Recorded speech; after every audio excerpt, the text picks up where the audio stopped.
Bueno, buenos días. Muchas gracias por conectarse. Vamos a dar inicio a esta sesión. Para presentar a nuestra ponente y llevar esta plática, tenemos con nosotros a José Alberto Parra. José Alberto ha sido pieza clave para lanzar en América Latina plataformas que han impactado positivamente la industria editorial y de contenidos. Estas plataformas son Kindle de Amazon o las categorías Apple Books y Movies dentro de la icónica Apple y Storytel, la primera plataforma de suscripción ilimitada de audiolibros en América Latina.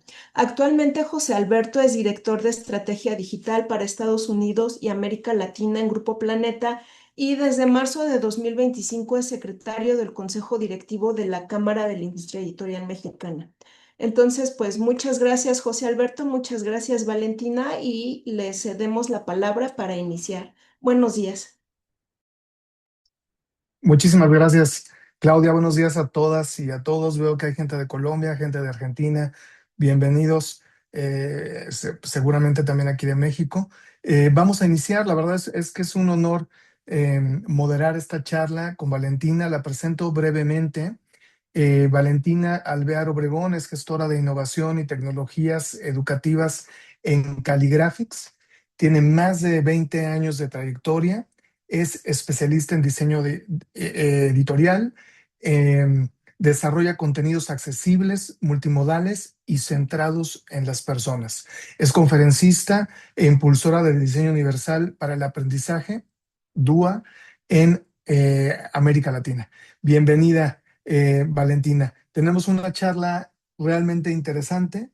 El esquema que vamos a manejar es, Valentina nos presentará y nos dará pauta para que en los últimos 10, 15 minutos de la sesión podamos abrir conversación y abrir una sesión de preguntas y respuestas. Las preguntas en cualquier momento las pueden ir colocando en el chat para que yo las pueda ir revisando y estar listos en esos 15 minutos.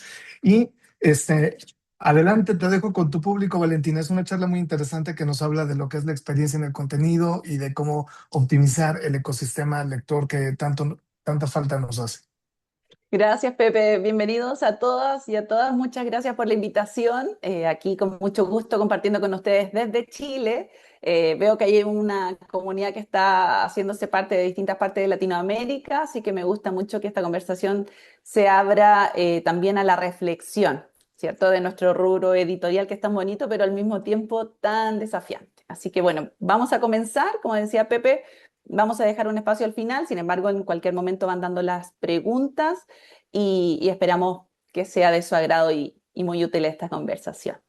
Entonces, llamamos a esta conversación el desafío editorial para diseñar contenidos para audiencias que son diversas, ¿cierto? Y pensando también que tenemos que tomar decisiones hoy en día como especialistas editores, ¿cierto? Del rubro, para que este ecosistema sea mucho más atractivo y motivador para a este lector que hoy en día es cambiante, que también es diverso. Entonces, bueno, ahí estoy yo con Filtro y también con IA para generar un poco la imagen que representa lo que hoy día vamos a tratar de exponer, ¿vale?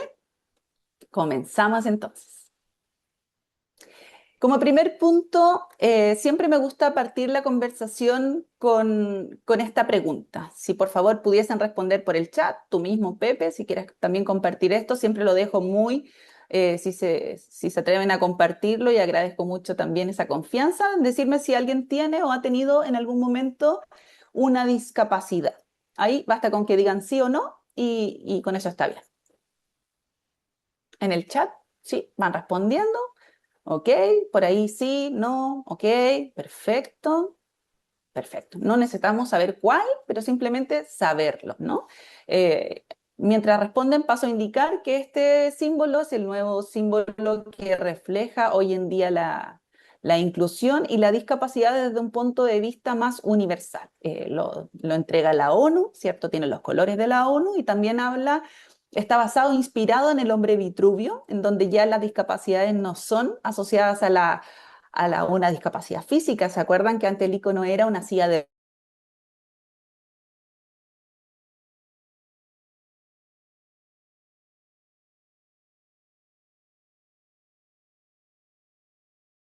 nosotros? Quizás puede ser, ¿me comento? Nosotros te escuchamos perfecto. Si alguien Ok. tiene el mismo problema con eco, menciónenlo en el chat, Ah, pero perfecto. Creo que escuchan bien. Vale, vale. Entonces, ahora la misma pregunta les propongo este punto. Les voy a comentar. ¿Alguien en algún momento se ha hecho algún examen a la vista, ¿cierto? A la visión, en donde te ponen esas gotitas y te dilatan la pupila y uno como que deja de ver o ves muy borroso, te piden incluso ir acompañado, ¿cierto? Que es un dilatador de pupilas, lo han hecho, ¿cierto?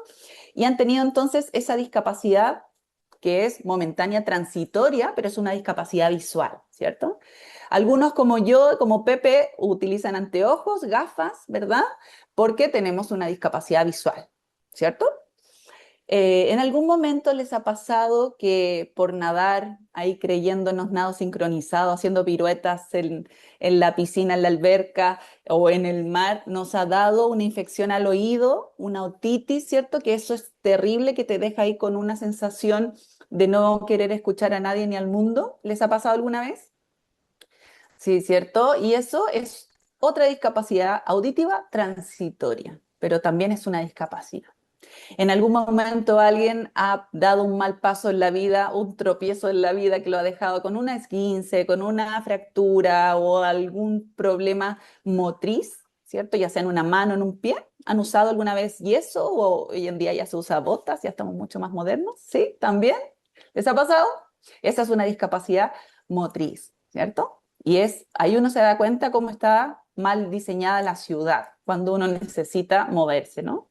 Y finalmente los que son apasionados por el canto, por el karaoke o maestros, docentes como yo también, cuando lo dan todo, cuando van a echar porras ahí en el Mundial, México lo dio todo también, y todos los países que están ahí, Argentina, todos los que están acompañando hoy día, Chile, se quedaron sin voz en algún momento, con una disfonía o una afonía. Esa es una discapacidad del habla, ¿no? Y entonces estamos hablando de discapacidades transitorias que no dejan de ser discapacidades. Son ejemplos que pueden ser muchos más. La idea es que ustedes ahora pudieran volver a responderme esta pregunta. ¿Alguien de ustedes tiene o ha tenido alguna vez algún tipo de discapacidad? Claro, ahora vemos mucho más sí en el chat, ¿cierto? Mucho más sí, sí, sí. Y eso me gusta partir por este punto, a pesar de que hoy día no queremos hablar de discapacidad simplemente para hablar de accesibilidad en el rubro editorial, sino que para contemplar que la discapacidad es parte de nosotros, es parte de nuestra sociedad, pero parte de todos. En algún momento tuvimos una discapacidad o la vamos a tener, esperamos que sea transitoria, ¿verdad? Pero va a existir. Por lo tanto, ya tenemos que dejar de ver la discapacidad como algo ajeno, que es de otro, que no me ha pasado o que no me toca directamente, ¿no? Porque en algún momento todos necesitamos eso, ¿sí? Entonces, teniendo eso ya en mente, comencemos la charla que teníamos preparada para el día de hoy.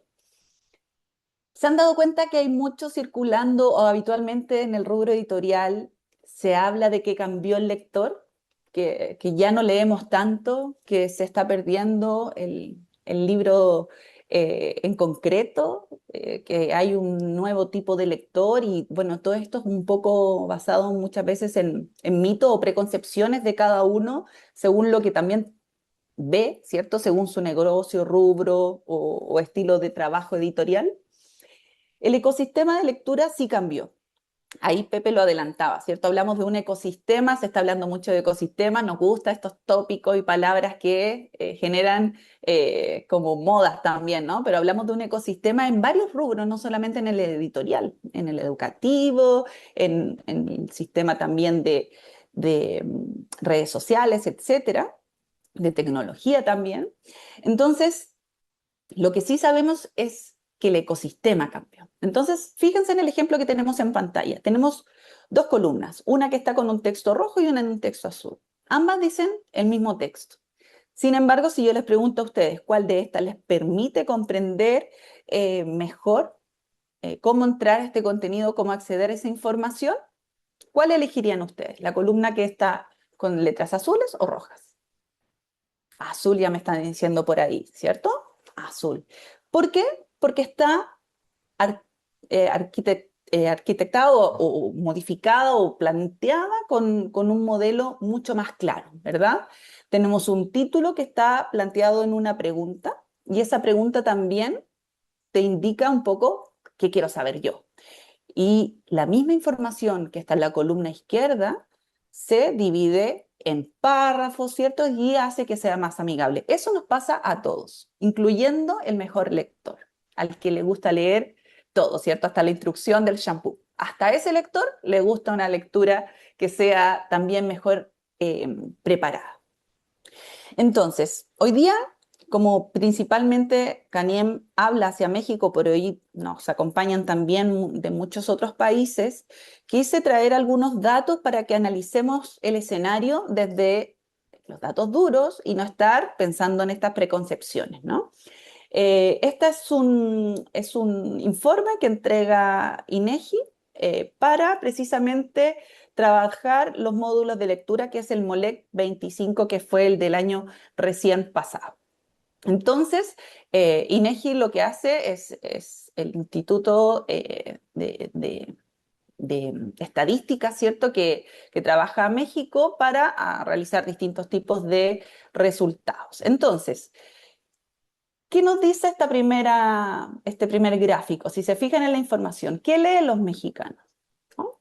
Y aquí tenemos lectores de MOLEC, es decir, de módulos sobre lectura, y aquí tenemos distintos tipos de lectura, libros, tenemos revistas, tenemos toda la lectura que está más relacionada a un texto que también puede ser impreso, ¿no? Siempre con capas digitales, pero originalmente de ese rubro.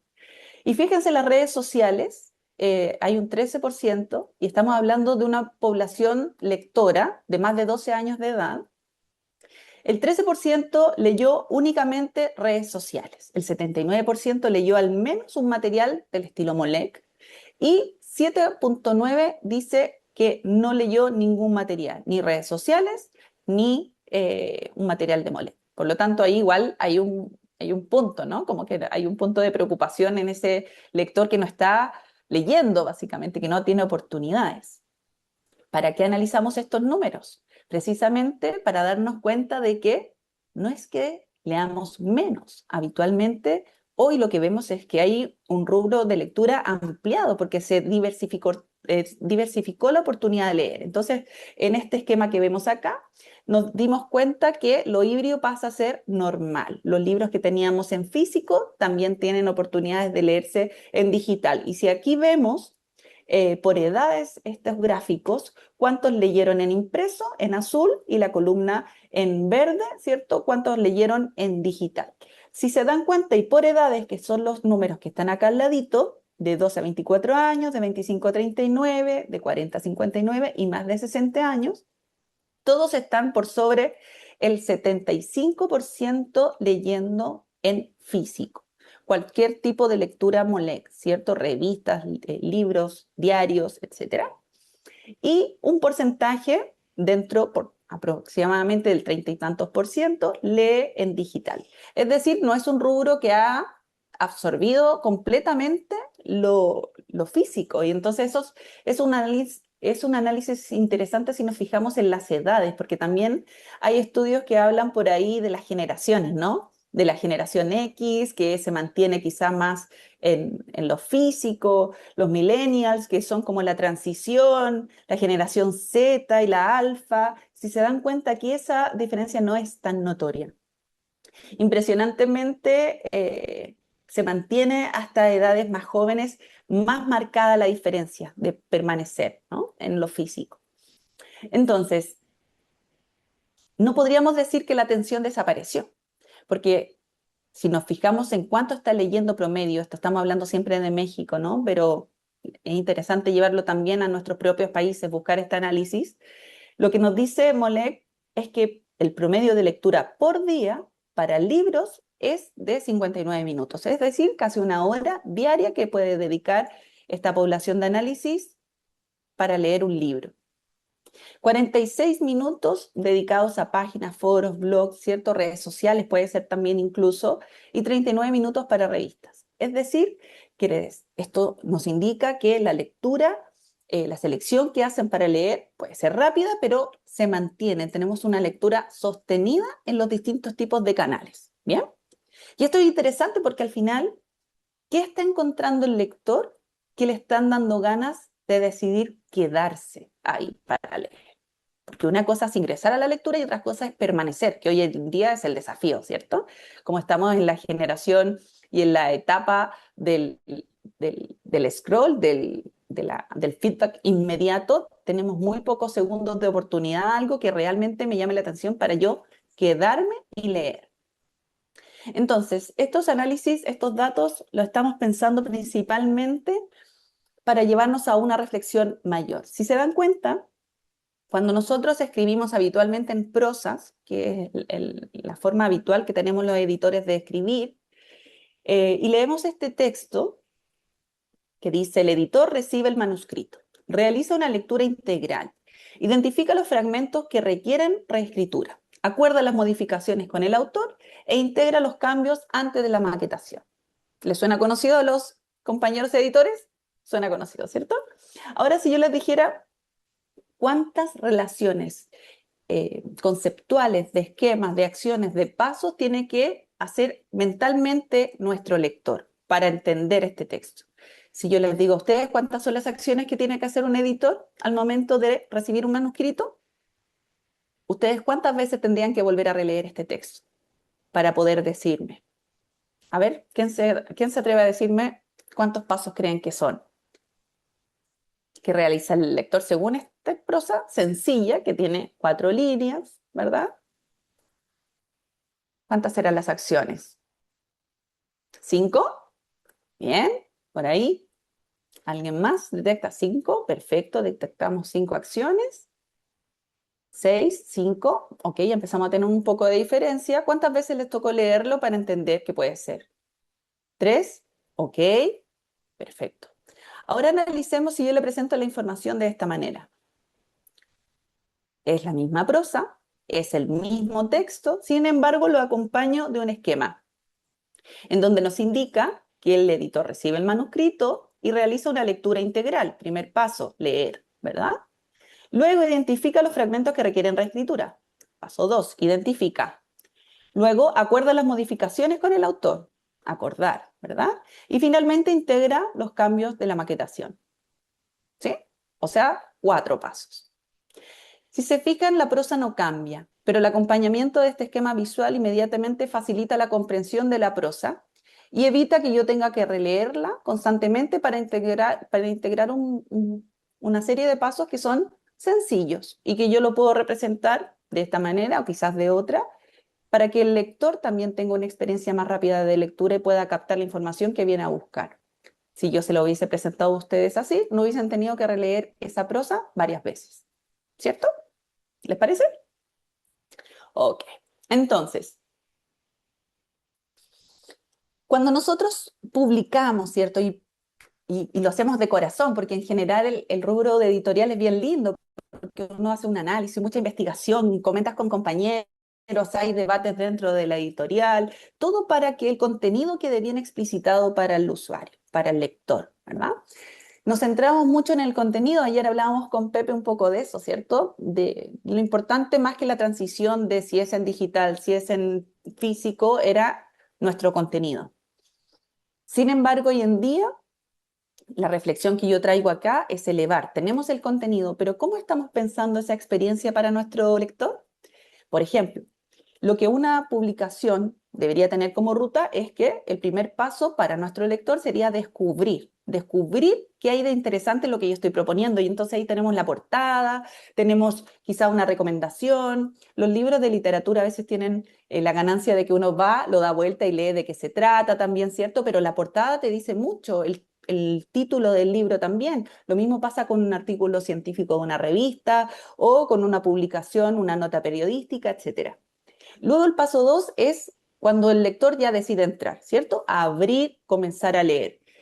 ¿Qué me va a prometer este texto? Y si me lo anticipa claramente, me anticipa qué voy a encontrar, hay algún resumen de la información, me dice claramente lo que finalmente yo voy a encontrar ahí en esa lectura, que quizás no es lo que yo esperaba, o puntualmente me ahorra un proceso de investigación también, ¿cierto? De análisis. Comprender, que es el tercer paso. El lector tiene la posibilidad de comprender el contenido que yo preparé para él. Tengo la claridad de que preparé ese contenido con distintas formas de representar la información o lo hice de una sola manera, ¿no? Nosotros tenemos en el rubro editorial a veces estructuras muy rígidas que son parte de los formatos que corresponden a un artículo científico, siempre va así, ¿cierto? A una publicación de un libro literario, va así, etcétera. Como que somos muy rígidos en ese formato. Entonces, yo estoy pensando desde la experiencia del usuario siempre.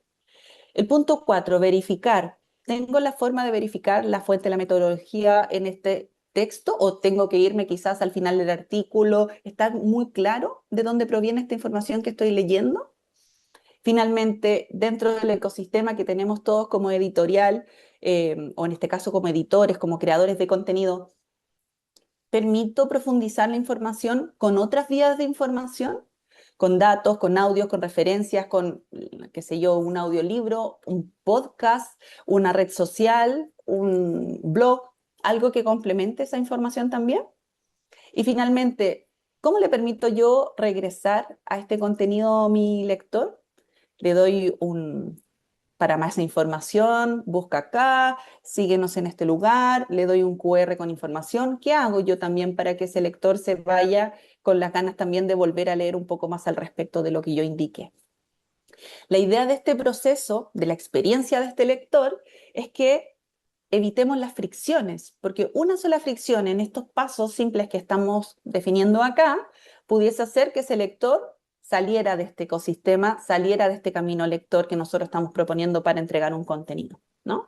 Que de entrada sería, no se sentiría a gusto o no sentiría que tiene la información o muchas veces se sentiría engañado, que es peor, ¿no? Como que me prometieron algo que nunca se cumplió. Entonces vamos a hacer un análisis de esto, a qué me refiero puntualmente. Como decía Pepe, yo me estoy especializando cada vez más en el diseño universal para el aprendizaje. Estoy escribiendo un libro conjuntamente con el doctor Sergio Sánchez de la Universidad Autónoma de Madrid. Estamos trabajando el diseño universal para el aprendizaje como un modelo que nace inicialmente, para los que no conocen, para la inclusión, para las personas con discapacidad, pensando en que el diseño, que viene desde la arquitectura incluso, pudiese dar la posibilidad a todos de acceder, incluso a un espacio. Luego se eleva a la educación y pasa a ser un modelo también pedagógico que acompaña hoy en día a nuestras escuelas de toda Latinoamérica y también del mundo, para que los docentes diseñen con esta mirada que es más amplia y diversa. Pero ya desde la última versión 3.0 lo que pasó fue que el diseño universal se volvió algo también que es muy bonito, que es cultural. Ya no estamos hablando de discapacidad, estamos hablando de una sociedad diversa, donde en un aula, en una oficina de trabajo, ¿cierto? Vamos a encontrar gente con discapacidades físicas, visuales, pero también que vienen de otros países, que tienen otra cultura, que tienen otros intereses. Entonces, lo primero que nos dice en esta mirada editorial, que yo lo estoy llevando a ese rubro ahora con ustedes y que también estoy trabajando con empresas que me han pedido desarrollar el DUA para trabajar con estas sociedades diversas, el primer principio es el compromiso. ¿Cómo logro yo ese engagement con mi audiencia? Entonces, lo primero es reconocer que hay una variabilidad y no segmentar que tengo que tener accesibilidad para algunos. No quise traer hoy día la conversación a tratados, a reglamentos, a estructuras que nos obligan a tener recursos accesibles para la discapacidad, sino que estemos hablando de recursos que hablen para la variabilidad y la diversidad de personas con o sin discapacidades, ¿no? Como lo vimos al inicio. A veces no nos identificamos como una persona con discapacidad. Entonces las personas llegan con distintos propósitos, con experiencia, con capacidades, con cultura, y eso es muy bonito. No tengo un lector promedio, yo tengo una diversidad de lectores. Entonces, ¿cómo estoy diseñando yo la experiencia para ellos? Para eso tengo que primero empezar a identificar las barreras. En el segundo principio del DUA hablamos de la representación de la información, que es lo que los traigo yo hoy día para reflexionar. Identificar estas fricciones, ¿no? Como, ¿qué haría yo que mi lector abandonara la lectura? Que es lo que menos queremos en el rubro editorial. Y si esa fricción la estoy generando incluso yo, con el diseño y mi propuesta editorial, incluso con el formato, porque estoy enfocándome yo en entregar mi contenido y no pensando en mi lector para generar una mejor experiencia para ellos. Por lo tanto, tengo que empezar a abrir mi mente y pensar distintas representaciones de la información, que no implica simplificar el texto, que no implica poner dibujitos, que no es eso, sino que aumentar también las posibilidades que esa información la reciba mejor la audiencia, el lector, y se quede, y que su experiencia sea significativa y vuelva y nos recomiende y crezca, ¿no? Porque queremos llegar al último principio del DUA, que se llama de acción y expresión, que en el rubro editorial lo llevamos a ampliar la agencia. Y agencia nos referimos a la agencia como la autonomía de este lector, en donde puedan orientarse, decidir, profundizar, verificar y regresar. Porque en el tipo de sociedad que estamos hoy en día, muchas veces vamos puntualmente a buscar una información en un texto, y eso no quiere decir que no lo vaya a leer completo, sino que quiero saber la ruta para encontrar lo que yo quiero.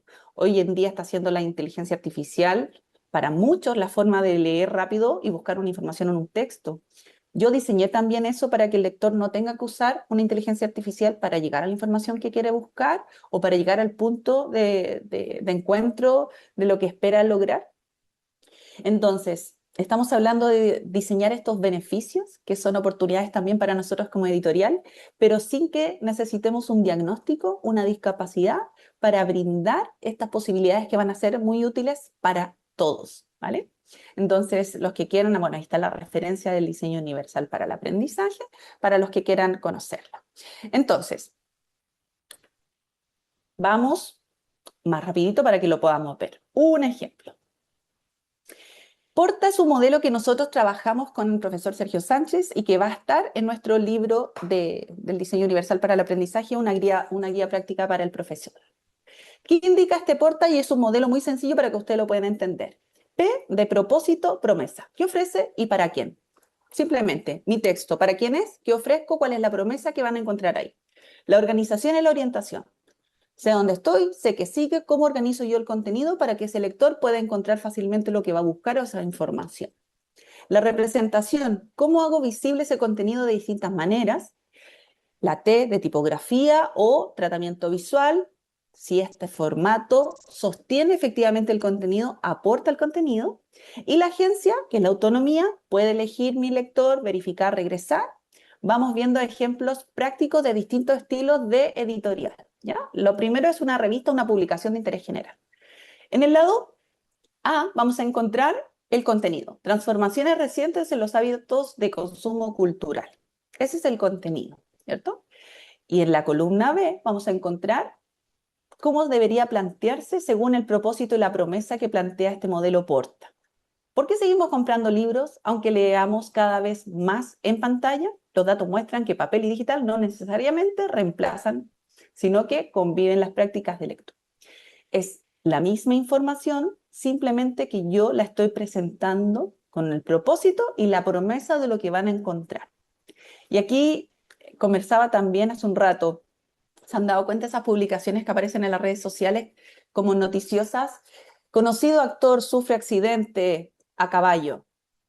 Para que uno efectivamente, ¿qué haga? Clic, entrar, y resultaba ser un actor secundario que uno casi que no conoce y que se cayó y no le pasó nada. Esa es una información engañosa, ¿no? ¿Y cuántos hemos caído en ese tipo de información? Esa es la idea, que el propósito sea tan claro que el lector tampoco se sienta engañado, que si va a entrar va a ser porque va a tener efectivamente el cumplimiento de esa promesa y que el lector va a reconocer lo que le podría importar. En la organización y la orientación, pensemos en una publicación académica, en una investigación, que habitualmente tiene un índice, ¿cierto? ¿Cuántas veces el índice nos entrega una información relevante para el lector? O nos indica solamente el capítulo, o nos indica solamente una palabra. ¿Qué pasa cuando el índice está orientado también a la información que voy a encontrar dentro del capítulo? Para no tener que ir a buscar efectivamente, así a pulso, ¿cierto?, esa información. Son pequeños cambios que nos pueden ayudar también a hacer esa experiencia del lector más amigable y más cercana. ¿cierto? Es simplemente una arquitectura del pensamiento. Para la representación, imagínense este párrafo que habla de un nuevo carro de un metro, de un subte, por ahí los que andan de Argentina, ¿cierto? Y nos habla de un carro muy moderno y una nueva generación. Si nuestro lector no tiene un metro, un subte dentro de su ciudad, difícilmente se va a poder imaginar todo lo que indica acá. Si yo saco un poco de información escrita y la promuevo con una imagen que sea representativa para complementar la información, incluso bajar la carga de lectura, puede que la representación sea más sencilla de digerir y de comprender. Muchas veces las representaciones y lo que yo haga de esquemas, gráficos, imágenes, incluso ilustraciones, después de una alta carga de texto, va a facilitar que nosotros le demos al lector una pausa de reflexión, ¿cierto? Esta pausa de reflexión para poder entender todo lo que acabo de leer y quizás analizar esos datos que me presentan o analizar la imagen, tener una pausa para poder reflexionar, ¿no? Que muchas veces la necesitamos parar antes de seguir leyendo. Yo que trabajo con muchos docentes, habitualmente lo que más me dicen que a ellos no les gusta para aprender es leer textos que sean solamente textos, sin ningún tipo de esquema, sin ningún tipo de ilustración, igual que los niños. Y ellos están educando niños y muchas veces replicamos esos modelos que a nosotros no nos gustan con nuestros estudiantes. Le pregunto a ustedes también, ¿cómo les gusta leer? ¿En qué tipo de textos se quedan y permanecen? ¿Lo replican en sus modelos como experiencia de lector? Ya lo vamos a ver. La T, tipografía y tratamiento visual. Acá nosotros sabemos que esto es un mundo, no me voy a detener en eso, simplemente veamos la diferencia entre la columna A y B, es el mismo texto, la misma cantidad de información, simplemente en que en una se trabaja un cuerpo de mayor tamaño, ¿cierto? La línea reducida, un interlineado que es más generoso y mejor contraste. Por lo tanto, la experiencia visualmente, inmediatamente es distinta para el lector. Y para la A, y terminar esta sigla, porta, es la agencia de acceso. Entonces, mi lector tiene posibilidad de elegir una vía pertinente. A veces mi libro puede estar en digital, puede estar impreso y puede estar en audiolibro. Soñado, ¿cierto? Pero no siempre es así.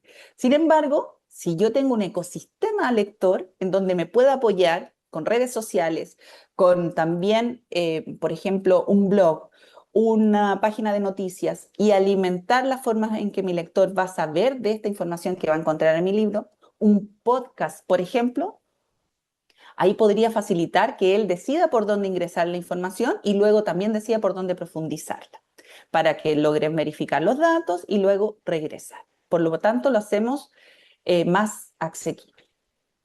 Ahora les pregunto a ustedes que ya están trabajando seguro en algún diseño editorial. ¿Se han preguntado si cumplen este porta? Reflexionen sobre lo que están trabajando hoy, ya sea contenido de redes sociales, ya sea un libro de literatura, un contenido para un texto, etcétera, una revista. ¿Tienen una promesa que sea reconocible para el lector? ¿Tienen una organización que sea estructurada y oriente al lector para saber por dónde dirigirse a la información que busca? La representación tiene una oportunidad para que este lector también tenga oportunidades de entender la información por distintos canales. El tratamiento visual sostiene la lectura, hace que sea amigable. Y la agencia, el lector, tiene la posibilidad de elegir, verificar y regresar. No necesitan contestarla ahora, simplemente estoy tratando de abrir el punto de reflexión. No sé si les ha pasado, a mí como mamá me pasa mucho que cuando le dan un libro de lectura, que en muchos países son lecturas obligatorias, ¿cierto? Que ahí hay otro punto de discusión que nos quita toda la apreciación literaria. Los niños lo primero que hacen es ver cuántas páginas tiene y el tamaño de la letra. Si no les convencieran esos dos puntos, muy probablemente no tengan ganas de leerlo. Entonces, a veces por ahorrar un poco de papel, ¿cierto? Para comprimir y que sean menos hojas de impresión, hacemos un trabajo que no permite que la experiencia del lector sea como queremos finalmente que sea apreciativa, que sea entretenida, que sea informativa, etcétera, ¿no? Por lo tanto, yo creo que fue buen momento, Pepe, Para abrir un poco las preguntas, mi reflexión queda con esta frase, ¿no? El diseño editorial, nuestro desafío editorial es diseñar una mejor experiencia para nuestros lectores con diversas formas de entrar, orientarse, comprender, profundizar y regresar, utilizando el ecosistema que tenemos a nuestro favor, que a veces no somos conscientes de lo que hemos creado como ecosistema. Y yo hablé de redes sociales, hablé de blog, hablé de libros escritos, ¿cierto? Digitales, audiolibros, etcétera. Y eso va a depender un poco también de mi audiencia, pero también de la diversidad de esta audiencia que yo tengo que atender y brindar la mejor experiencia, porque todos queremos que este rubro crezca y se mantenga siempre con altas cifras de lectores. Así que, Pepe, te dejo a ti la palabra para que veamos cómo les fue con esta charla. Claro que sí, muchísimas gracias, Valentina. Ya envié un recordatorio, les recuerdo a todos los participantes que envíen sus preguntas por el chat. No vamos a abrir micrófonos, cualquier duda, comentario en el chat, yo lo leo para Valentina. Y bueno, a mí me quedan varios aspectos que destaco de lo que acabamos de escuchar, porque el primero, creo que Porta cambia completamente la visión tradicional que se tiene de un editor, donde pasa de ser un creador pasivo Exacto. en donde se hace un texto en cualquiera de los formatos que conocemos y pasivamente se espera que el lector lo tome, a un agente activo para crear un ecosistema. Creo que eso cambia la visión, me parece muy interesante. eh, y partiendo de esa primera premisa, te hago un par de preguntas y de comentarios. Primero, para todos los editores que están participando, que son de interés general, mencionaste el tema de el multiformato. Creo Ujú. que lo que presentas del INEGI y lo que nos comentas acerca de que no hay canibalización y traslape de consumo y de lectores, corta muchos mitos que tradicionalmente han existido acerca de por qué no entrar en digital, por qué no entrar en audiolibro, por qué no entrar. Cuando lo importante creo, y aquí me gustaría escuchar tu opinión, que sin importar si es un editor de contenido educativo, de interés general, de cualquiera de los géneros que se manejan, el multiformato precisamente fomenta la creación de un ecosistema y crea y adhiere más audiencia. ¿Qué opinas de este punto? Sí, eso es lo que quiero promover, porque mira, independiente del rubro editorial que tengamos, que yo creo que acá es muy diverso, si tú eres autor de un libro, ¿cierto? Y el libro está impreso, obviamente tú vas a querer vender copias, pero no todo el mundo hoy, y lo digo yo, que ya casi no voy a comprar, o sea, todo el mundo está comprando mucho online, ¿cierto? Si yo no paso por la librería y veo el libro, probablemente no me entere, por lo tanto las redes sociales tienen mucha carga. Ahora, ¿qué está haciendo la red social? ¿Cómo está informando ese contenido? ¿Lo está informando como lanzamiento o está hablando de la idea que hay detrás de ese libro, de esa publicación, desde su escenario, que es las redes sociales, y se maneja distinta la información? Si tú haces como autor un podcast y empiezas a hablar todo lo que hay detrás de tu libro con la audiencia, ¿cierto? Ese lector que quizás va a escuchar el podcast se va a quedar con la idea de ir a buscar ese libro que tú mencionaste o que escuché referenciado y buscarlo. Si en una revista se menciona, si en una nota de prensa, etcétera, son distintos canales de un ecosistema en donde mantenemos la idea central que nutrió ese libro, ¿cierto? Que generó la idea de ese libro. Sin embargo, usé el escenario que me permitió el ecosistema que yo tengo a mi disposición. A veces tenemos redes sociales propias, a veces tenemos una agencia que las trabaja, pero sin embargo sigue siendo mi ecosistema que permite llegar a esa audiencia por distintos canales y finalmente centralizarlo en el protagonista que es el libro impreso en este caso. Si es un audiolibro, etcétera, será el otro, ¿no? Claro. Hay una estadística que se publicó recientemente en Estados Unidos en donde el 22% de los escuchas de un audiolibro terminan comprando también el formato impreso. Me parece muy interesante porque habla de esta accesibilidad que hoy es tan importante para las audiencias. Eh, Déjame leer Claro. la primera pregunta de Jorge García, la leo tal cual, pone. En mi centro de trabajo se ha tenido poca oportunidad de hacer dos versiones de un producto, el impreso y el digital.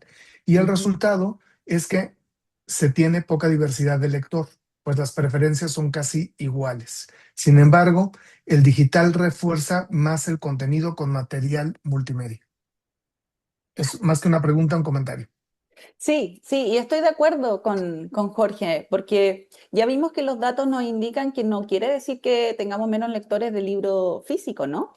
Pero para llegar al libro físico tengo que también tener posibilidad de dar accesibilidad a través de otros canales. Quizás mi libro no va a tener una capa digital, sino que las oportunidades que yo voy a encontrar en mi sistema va a permitir dar más accesibilidad porque lo que yo siempre digo, el libro es rígido, no se va a poder adaptar al lector, el lector no va a poder ampliar la tipografía, no va a poder hacer esa búsqueda, ¿cierto? Si yo doy esa herramienta, obviamente amplío las posibilidades de llegar a más personas. Sin embargo, si no la tengo en digital directamente, puedo hacerlo en un audiolibro, como tú mencionaste, o puedo llevar esa charla también a una manera de llegar con mi contenido a otra audiencia que puede ser el podcast, que puede ser Reels, que puede ser otra manera de sostener esa atención que es más multimedia finalmente y tenemos que aprovecharlo porque hoy en día creo que mucho de lo que estamos consumiendo es digital como información, pero siempre queremos ir a la fuente, nos devolvemos, ¿no? Cuando hay una noticia uno dice, bueno, puede ser una fake news, me voy a la fuente, al diario, al periódico, qué sé yo, a buscarla. Y eso también pasa en todo ámbito de cosas. Y se nos olvida muy pronto que el formato papel, el formato impreso, se ha mantenido 400 años porque funciona y funciona perfectamente, ¿no? Exacto. Entonces, al final, no, ahora lo llamamos como tradicional, pero en su momento fue, siempre me gusta comentarlo, el primer dispositivo que masificó la información, ¿no? Porque antes de la imprenta, la información estaba en muy pocas manos.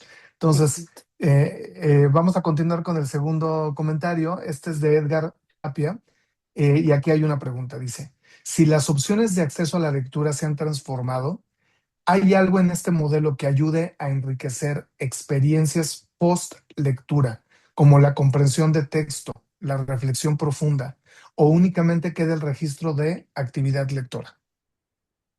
Sí, este modelo que estamos trabajando y que lo abrimos a ustedes para, como primicia, ¿no? Que lo vamos a encontrar después en la publicación de nuestro libro, pero quisimos compartirlo. Este modelo también trabaja principalmente lo que pregunta Edgar ahí, se va a visualizar en la R y en la A de esta letra, que quiere decir principalmente la representación y en la agencia, ¿no? Que lo que esperamos es cómo yo hago una tan buena representación del contenido para mi lector, que sea una experiencia agradable, ¿cierto?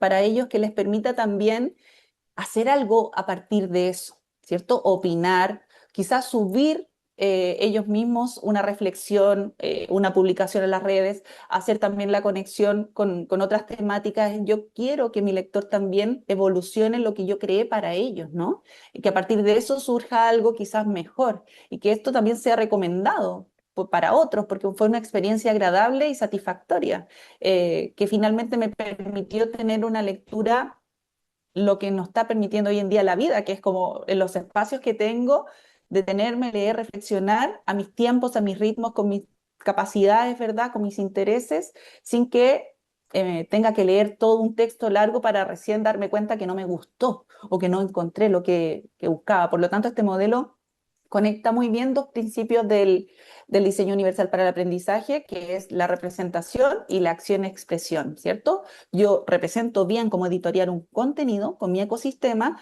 para que mi lector pueda hacer algo a partir de eso, tenga autonomía y eleve ese contenido que yo creé. Perfecto. Continúo. Arturo Moya trae, por supuesto, el tema que más está en boca de todos, que es la IA. Y pregunta, con el arribo de la IA, hasta hace poco, todo se ha modificado. Hasta hace poco, en el ámbito web era importante únicamente el SEO y hoy además se suma el GEO, Mm. pues es importante que el producto, los contenidos sean posicionados en la mente de la IA para las recomendaciones y para que se encuentre.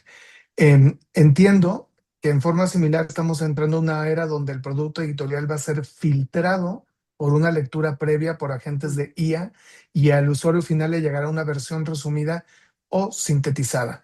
¿Cómo crees que afecta esto el nuevo flujo del diseño editorial? Bueno, para poner en contexto lo que menciona ahí, ¿cuál era el nombre de? Arturo. ¿Cierto? Era Arturo. Lo que menciona Arturo, y para poner en contexto, si es que los demás no saben, ¿cierto? Cuando hablamos de un SEO, hablamos de como la optimización para motores de búsqueda, ¿no? Como el Search Engine Search Optimization. Engine Optimizer. Ajá. Ah, exacto. Y el GEO, que es la optimización para motores generativos. Entonces, claro, es interesante lo que plantea porque, bueno, no podemos escapar de eso. Tampoco creo que hay que satanizar un recurso que puede ser beneficioso. Sin embargo, también creo que muchos de los que estamos usando en editorial el ámbito de la inteligencia artificial es precisamente para que llegue mejor, más amigable o mejor pulidito, ¿cierto? Redondita la idea, como bien revisado para nuestro lector. Ahora, eso no quita lo que indica Portman, ¿no? Creo que lo importante de lo que estamos reflexionando aquí es buscar que el lector no tome el texto, no tome mi revista, no tome mi artículo, no tome mi libro, que muchas veces se pasa a PDF rápidamente con la piratería, ¿no? Y lo vea con la IA porque no lo logro digerir visualmente, no es amigable para mí.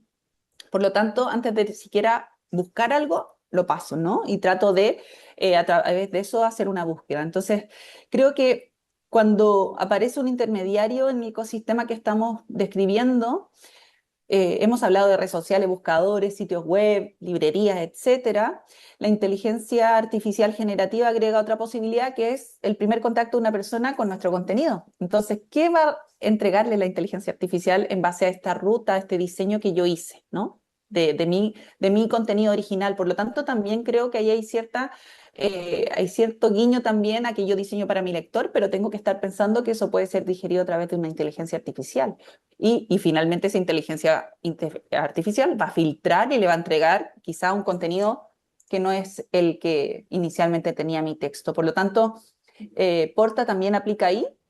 Yo creo que muy probablemente con la P y con la O, que es como la promesa, ¿cierto? Y la organización, que es lo que toma finalmente la IA del texto. Es como, bueno, ¿qué voy a encontrar aquí? ¿Dónde encuentro esta información? Y se lo resumo al usuario que está utilizándola. No sé si se entiende. Sí, sí, sí, perfectamente. Y yo creo que el tema de inteligencia artificial que ha levantado tanta polémica es una herramienta. No debemos olvidar el, el- el valor humano, por un lado, y como editores, tampoco olvidar la propiedad intelectual, porque vivimos de ella. Y entonces dejar que la inteligencia artificial nos ayude y no Exacto. sustituya. Perfecto. Andrea tiene una pregunta respecto al primer punto de Porta, promesa, y dice, ¿qué tan detallada debe ser la promesa? ¿Debe considerar alguna información en particular o solo tiene que ser una idea general? Ahí depende de la plataforma o la parte del ecosistema que estemos considerando, Andrea. Hoy día justo hablaba con una compañera que es de marketing y le decía, ¿te has dado cuenta de esas publicaciones, de esos reels? Y uno consume mucho eso, ¿no? Sobre todo cuando queremos como no pensar en nada y le damos y le damos. Y el influencer pone antes publi o publicidad, antes de que uno vea el reel en la descripción abajo. A mí me gusta que hagan eso, porque creo que inicialmente te indica, la promesa es, bueno, voy a darte un contenido, pero para auspiciar o con un auspicio. Y eso es transparentarlo. Hay muchos que lo hacen y uno consume todo lo que dijeron, te ríes quizás, y al final te meten el gol de la marca y uno dice, ay, qué rabia, ¿no? Porque como quizás verlo, no me interesa esa marca, no estoy de acuerdo. En ese sentido, podría ser algo tan sencillo como lo que te menciono. Y en el caso de un libro, tenemos la posibilidad de la etapa 4, ¿no? Que es donde damos toda la explicación de qué se va a tratar y eso lo hace muy bien la literatura. pero las revistas científicas también lo trabajan con un abstract. Pero hay muchos otros modelos, sobre todo las noticiosos, los de los blogs, en donde tenemos un título que debe ser interesante, que debe conectar con el engagement, ¿cierto? Con la audiencia, y tener una bajada en donde está la promesa de lo que van a encontrar en esa lectura. Por lo tanto, es desafiante y al mismo tiempo es una oportunidad de encontrar mayores lectores y al mismo tiempo que permanezcan en esa lectura hasta el final de lo que yo quiero entregar como contenido. Perfecto, gracias Valentina. Nos quedan unos minutos. Te quiero pasar el micrófono por si quieres cerrar con alguna idea antes de que lo retome para concluir. Mira, solamente compartirles ahí las fuentes y también parte de lo que estamos desarrollando en el libro, que me parece siempre bueno transparentar, y cerrar la idea con lo que partimos, ¿no? Somos diversos, tenemos distintos ritmos de aprendizaje, estamos en una sociedad en donde se están, por fin, a mi juicio, que yo soy mamá de los dos niños con autismo, autistas, eh, reflejando y diagnosticando algunas cosas que normalizamos en algún momento. Esta sociedad diversa, y no quiere decir que tengamos una condición o una discapacidad, sino que somos distintos y eso es lo lindo y eso es lo rico. Por lo tanto, está en nuestras manos salir de nuestra rigidez editorial que muchas veces no nos damos cuenta, ¿no? Y lo hablamos con Pepe antes también. Diseñamos o escribimos o preparamos contenido para este lector promedio. Y el lector promedio, queridos compañeros, colegas, audiencia, no existe. No existe nuestro lector promedio. Cuando lo tenemos y creemos que existe porque hicimos o tenemos una justificación detrás, habitualmente ese lector promedio somos nosotros mismos, ya sea el editor, el autor o la mirada editorial. Y no siempre es representativa de una sociedad tan amplia. Por lo tanto, quizás salir de la rigidez, si un texto, qué sé yo, una novela no tiene la posibilidad de tener una imagen, ¿por qué no puede tener la posibilidad de tener una imagen? ¿No? O sea, como hay que salir de ciertos patrones para mantener esa atención de nuestra audiencia, la experiencia de ellos que sea significativa y también darnos la posibilidad de detenernos y reflexionar, que muchas veces en una lectura continua, a veces nos perdemos, ¿cierto? Cuando queremos retomar no sabíamos dónde íbamos. Entonces, estas imágenes son pequeñas posibilidades de diversificar la información, lo auditivo, lo visual, hoy en día lo musical, lo que conecta con las redes, también es una oportunidad más que un desafío o una amenaza hacia nosotros. Y la inteligencia artificial, que mencionábamos también, son oportunidades, no son amenazas. Así que pensémoslo así. Muchísimas gracias, Valentina. Pues sí, quedarnos con la importancia de conocer a la audiencia, de crear un ecosistema desde un punto de vista activo y sobre todo pasar de la conversación del contenido y formato a la experiencia que queremos y que queremos dar a nuestras audiencias. Muchísimas gracias a todos los que se unieron. Está un link en el chat para que nos compartan su opinión en la encuesta, por favor, no lo olviden, ahí lo tienen ya. Y antes de cerrar, quiero agradecer a los patrocinadores que hacen posible el FIE, a TikTok, a Librántida, a Gandhi, Metabooks, Buscalibre, Bibliomanager, Grupo Espinosa, EDR Lab y Esquilo. Muchísimas gracias a todos. Gracias, Valentina, de nuevo. Que Gracias. Por ahí le tengan dejé mi Instagram profesional, por si acaso ahí quieren seguir la conversación, con mucho gusto. Gracias a ti, Pepe, a Claudia, a la Caniem por esta invitación. nada que agradecer. Gracias a todos y sigan uniéndose a todas las sesiones que vienen del FIE. Hasta luego. Nos vemos. Bye.